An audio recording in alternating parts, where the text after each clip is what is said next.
নমস্কার সবাইকে, আমি Disha. Welcome to Disha stock. আজকে ভীষণ রোমহর্ষক একটা গল্প আপনাদের শোনাবো। সবাইকে শেষ অবধি শোনার অনুরোধ রইল। রাত 12টা। কিয়ারা তার রুমে বসে একা।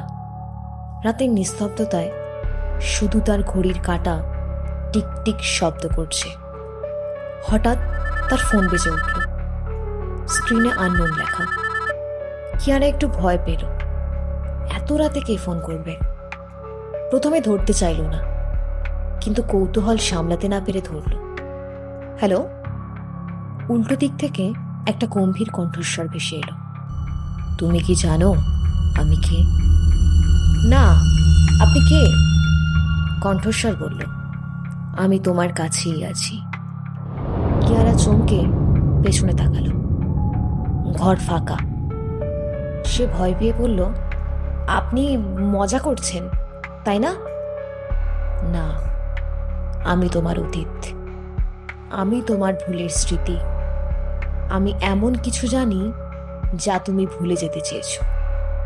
এরপর কণ্ঠস্বর কিয়ারার শৈশবের এমন কিছু ঘটনা বলতে শুরু করলো যা শুধু সে জানত। তার একটা গোপন পাপ, তার একটা ভুলের সিদ্ধান্ত, এমনকি তার সবচেয়ে বড় ভয়, সব কিছু। কিয়ারা কাঁপতে শুরু করলো। সে ফোনটা কেটে দিতে চাইল, কিন্তু ফোনটা কাটতে পারল না। স্পিকারে কণ্ঠস্বর আবার ভেসে এলো, তুমি কি ভেবেছিলে তুমি আমাকে এড়াতে পারবে? আমি চিরকাল তোমার সঙ্গেই থাকব। এরপর তার ফোন নিজে থেকেই স্ক্রিনে পুরনো ছবি দেখাতে শুরু করলো। ছবিগুলো তার জীবনের প্রতিটি অধ্যায়ের মতো। প্রতিটি ছবি তার মনে ভয় ধরাচ্ছিল।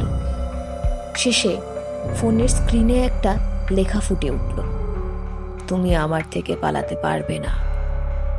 কিয়ারা ফোনটা ছুঁড়ে ফেলে দিল, কিন্তু ফোনটা নিজে থেকেই আবার চালু হলো। ঘরের বাতিগুলো সব নিভে গেল, আর কিয়ারা শুনতে পেল, তোমার সময় শেষ হয়ে গেছে।